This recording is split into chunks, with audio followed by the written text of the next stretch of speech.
Shalom et bienvenue dans l'émission Parole du Christ. Vous nous recevez depuis Kinshasa et nous sommes heureux de vous retrouver encore une fois de plus ce matin, cet après-midi, ce soir. En fait, ça dépend de l'ère à laquelle vous nous suivez. Je suis animé d'une immense joie, poussé, motivé par l'Esprit de Dieu afin de partager avec vous un message que je intitule « Le Sauveur ou le Seigneur ». Donc, le terme de mon message intitulé « Le Sauveur ou le Seigneur ». Je ne serai pas long, je vous invite à prier avec moi. Père Céleste, nous te disons merci pour ces moments propices. Seigneur, nous voulons que tu nous parles maintenant à travers ton Esprit Saint afin que nous puissions comprendre les mystères de ta divinité. Nous te le demandons au nom de Jésus-Christ. Amen. Le Seigneur ou le Sauveur? Sauveur ou Seigneur? C'est qui un Seigneur? Un Seigneur est celui à qui on obéit. Un Seigneur est celui à qui on sert. Un Seigneur, c'est un maître. Alors Jésus est le Seigneur des Seigneurs. Jésus est le seul et l'unique maître. Il est le maître des maîtres. Jésus-Christ est le Seigneur des Seigneurs. Lisons avec moi le livre de Jean chapitre 13 verset 13. Jean 13, 13. Nous lisons.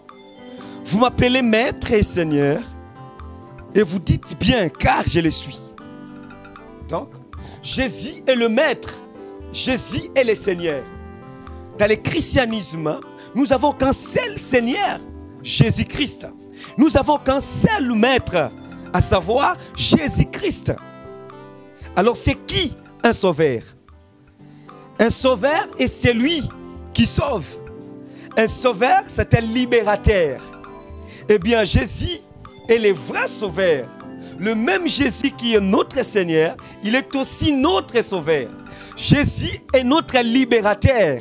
Jésus est celui qui nous sauve. Alors, si Jésus est vraiment notre Seigneur et notre sauveur, alors pourquoi ce thème? Pourquoi nous avons intitulé ce thème « Le Seigneur ou le Sauveur » ? Parce que nous avons remarqué qu'aujourd'hui, on est en train de diviser, de séparer Jésus. On est en train de séparer Jésus-Christ. Beaucoup de chrétiens aujourd'hui cherchent que le Sauveur et non le Seigneur. Les gens ne veulent pas de Seigneur, mais ils cherchent le Sauveur. C'est impossible de rencontrer le Sauveur sans pour autant passer par le Seigneur.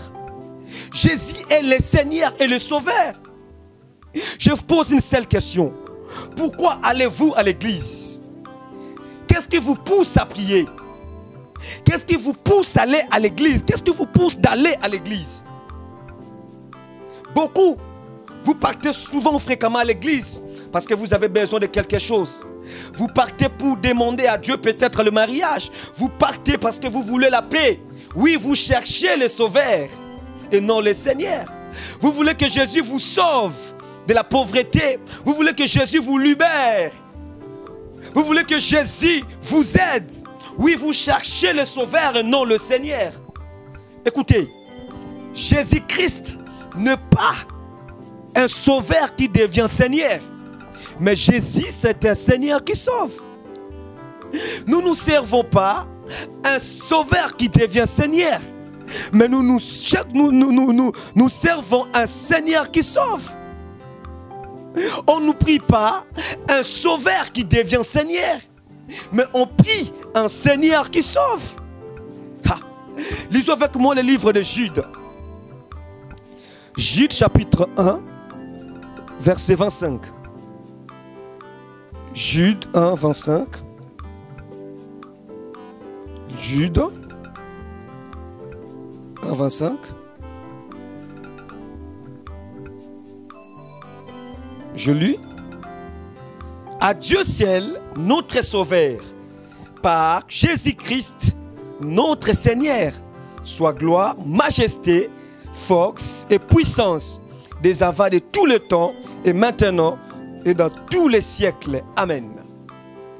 La parole de Dieu dit, à Dieu seul, notre Sauveur, par Jésus-Christ, notre Seigneur. Donc il est impossible de rencontrer le Sauveur, ça pourrait passer par le Seigneur. À Dieu seul, notre Sauveur, à travers Jésus-Christ, notre Seigneur. Donc il est impossible que Jésus vous sauve, ça pourrait faire de lui votre Seigneur. Il est impossible que Jésus vous aide, ça pourrait faire de lui votre Seigneur. Jésus ne t'aidera pas, sœur, si tu n'as pas fait de lui ton Seigneur. Tu dois commencer à lui obéir. Tu dois commencer à lui servir pour qu'il te sauve, pour qu'il t'aide. Tu n'expérimentes pas la puissance de la main de Dieu parce que tu ne fais pas de Jésus ton Seigneur. Attends, vous allez me dire, mais Jésus est mon Seigneur. Vous allez me dire, mais Jésus est mon Seigneur.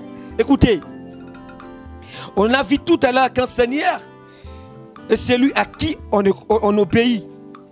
Un Seigneur est celui à qui on obéit. Un Seigneur est celui à qui on obéit. Frères et sœurs, est-ce que tu obéis vraiment à Dieu? Est-ce que toi, tel que tu es là, est-ce que tu prends ton temps? Est-ce que tu fais ce que Jésus t'a dit de le faire? Il est bien de dire, Jésus est mon Seigneur. Mais si nous voulons vraiment analyser le mot Seigneur, et nous trouverons que il n'est pas le Seigneur de ta vie. Écoutez ceci. Il est impossible d'expérimenter la puissance du Seigneur Jésus-Christ si tu ne fais pas de lui ton Seigneur. Si tu ne fais pas ce qu'il te dit. Ce qui manque aujourd'hui à l'église, corps du Christ que nous sommes, on est trop partiel. On négocie trop les choses avec le Seigneur. On ne négocie pas avec Jésus. Frère, on ne négocie pas avec Jésus. Il aime quand il dit A fait A, O, O, I. Il dit ne couchez pas de relation sexuelle avant le mariage. Eh bien, ne le fais pas. Il dit ne vole pas. Il dit ne triche pas. Il dit ne ment pas. Alors, quand toi tu fais ce que lui, il ne veut pas, ou ce que lui a interdit de le faire, il n'est pas ton Seigneur. Vous dites, dans le passage que nous venons de lire, il dit vous m'appelez Seigneur. Et vous dites bien car je le suis. Appelez Jésus Seigneur. C'est bien parce qu'il est Seigneur. Mais est-ce qu'il est le vôtre? C'est la question que vous devez vous poser. Frères et sœurs, il est impossible que Jésus te sauve si tu ne fais pas de lui ton Seigneur. Il est impossible que Dieu te sauve si tu ne fais pas de lui ton Seigneur. Aujourd'hui à l'église, on cherche que le Sauveur, mais on oublie le Seigneur. Nous cherchons fréquemment le Sauveur. Que Dieu nous sauve, que Dieu nous aide. Mais où est le Seigneur? Il ne nous sauvera pas. Ça fait de lui notre Seigneur. Que Dieu vous bénisse. Je voudrais dire à quelqu'un, fais de Jésus ton Seigneur. Je voudrais dire à une personne, fais de Jésus ton Seigneur et il te sauvera. Écoutez, si tu ne fais pas de Jésus ton Seigneur de maintenant, tu n'hériteras même pas le royaume du ciel. Parce que Jésus ne te sauvera pas de la tribulation. Il ne te sauvera pas de l'enfer. Fais de lui ton Seigneur pour qu'il te sauve. Frères et sœurs, Jésus, il nous sauve. Il n'est pas un sauveur qui devient Seigneur, mais il est Seigneur qui sauve. Jésus est le Seigneur qui sauve. Maintenant, la grande question que nous devons nous poser est la suivante. Comment faire de Jésus notre Seigneur? Lisons avec moi le livre de Jean, de Matthieu. Matthieu chapitre 22, verset 36. Matthieu, chapitre 22, et bien le verset 36 à 37. Je lis. Maître, quel est le plus grand commandement de la loi? Jésus lui répondit, tu aimeras le Seigneur, ton Dieu, de tout ton cœur, de toute ton âme et de toute ta pensée. Tu aimeras ton Seigneur de tout ton cœur, de toute ton âme, de toute ta pensée, de toute ta force. C'est ce qu'on appelle l'intégralité. Sois intègre avec Jésus. Écoutez, si tu n'es pas intègre, tu es désintégré. Tu dois faire de Jésus ton Seigneur. Tu dois aimer Jésus de tout ton cœur, de toute ton âme, de toute ta pensée, de toute ta force. Et là, vous allez me dire encore, mais attends, moi j'aime Jésus. Là, tu le dis.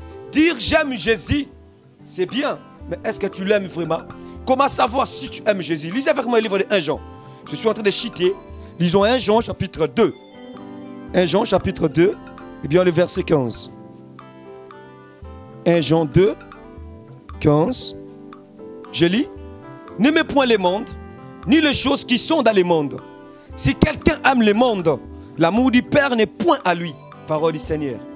N'aimez point le monde, ni les choses qui sont dans le monde. Si quelqu'un aime le monde, l'amour du Père n'est point à lui. Tu dis que tu aimes Jésus, mais tu aimes le monde en même temps. C'est impossible. L'amour de Dieu n'est point à toi. Comment savoir si tu aimes Dieu? Alors, mais tu dois commencer à boycotter le monde, si on peut dire, les choses de ce monde.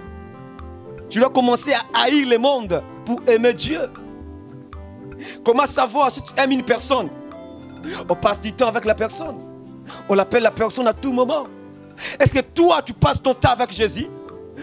Chaque jour, tu passes ton temps avec ton téléphone, tu passes ton temps sur les réseaux sociaux, sur l'internet, tu es là. Tu passes ton temps avec tes amis. Mais est-ce que tu passes ton temps avec Jésus?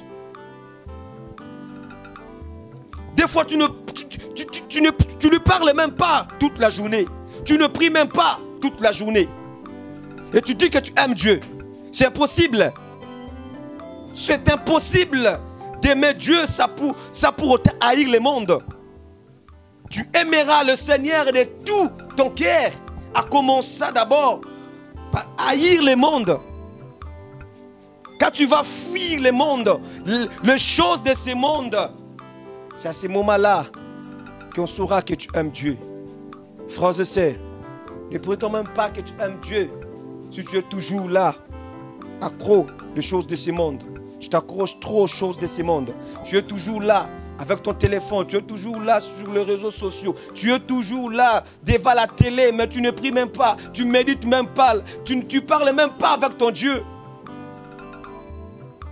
Tu ne cherches même pas à connaître ton Seigneur et comment il peut te sauver. Tu ne connais même pas ton Seigneur et comment il peut te sauver. Voilà pourquoi vous voyez vos problèmes plus grands que Dieu. Écoutez, un problème n'est pas un problème si tu sais qui tu es. Mais le problème, ce n'est pas de savoir qui tu es, mais de connaître celui qui vit à toi. Écoutez, si tu connais celui qui vit à toi, tu vas te rendre compte que ton problème n'est pas un problème, mais c'est ton problème qui a un problème. Parce que tu connais vraiment celui qui est à toi. Et tu verras que ton problème a un problème. Mais ce n'est pas toi qui as un problème, mais c'est ton problème qui a un problème. Jésus-Christ, le Seigneur, est le problème de nos problèmes. Alléluia. Donc j'aimerais dire à quelqu'un, arrêtez de penser que tu as un problème plus grand que ton Seigneur. Arrêtez de penser pour un instant que ton problème est plus grand que ton Dieu. Oui, si tu passes à ça parce que tu ne connais pas ton Dieu, étudiez la Bible, cherchez à connaître le Seigneur et tu verras qu'il est plus grand que tes problèmes. Alléluia. Jésus vous aime et il veut que votre vie soit parfaite. Alors faites de lui votre Seigneur. Arrêtez d'abord de chercher le Sauveur. Commencez à chercher le Seigneur et il vous sauvera. C'est automatique. Cela veut dire quoi? J'aimerais être clair. Votre motivation d'aller à l'église ou de prier doit être le Seigneur. Cela veut dire, je pars adorer le Seigneur, mais pas je pars pour demander, pour recevoir. Là, tu pars pour chercher le Sauveur. Alléluia. Arrêtez d'aller à l'église pour l'intérêt. Dieu n'aime pas ça. Mais allez d'abord parce qu'il est votre Seigneur. Allez d'abord parce qu'il est votre Seigneur. Allez d'abord parce qu'il est votre Seigneur. Et commencez à lui obéir. Tu verras la main de Dieu. Écoutez, je m'arrête ici pour dire ceci. Je parle de l'obéissance. Parce qu'on obéit à un Seigneur et on obéit à un maître. On obéit à un Seigneur et on obéit à un maître. Frères et sœurs, Jésus est votre Seigneur. Jésus est votre maître. Écoutez, on ne négocie pas l'obéissance. On ne négocie pas l'obéissance. On ne négocie pas l'obéissance, frères et sœurs. Quand il te dit fais ceci, fais cela, alors fais-le. Écoutez, même 90% de l'obéissance et de l'obéissance et de la désobéissance. Parce que l'obéissance doit être à 100% et non à 90%.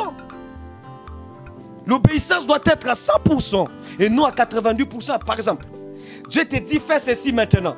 Toi tu le feras après 5 heures. Tu as fait, mais tu n'as pas obéi. Car l'obéissance tardée, c'est la désobéissance. Et du coup, il n'est pas ton Seigneur. Et il ne peut pas te sauver. Il ne peut pas te donner ce que tu cherches. Il ne peut pas t'aider. Voilà pourquoi vous priez beaucoup, mais vous n'expérimentez pas la puissance de Dieu. Parce que vous négociez avec Jésus. Parce que vous négociez, vous donnez trop de raisons. Jésus te dit, fais ceci, toi tu fais comme tu veux. Tu ne verras pas la main de Dieu. Change d'abord la façon de voir Jésus et tu verras sa main puissante. Que Dieu vous bénisse. Je m'arrête ici et je m'aimerais prier.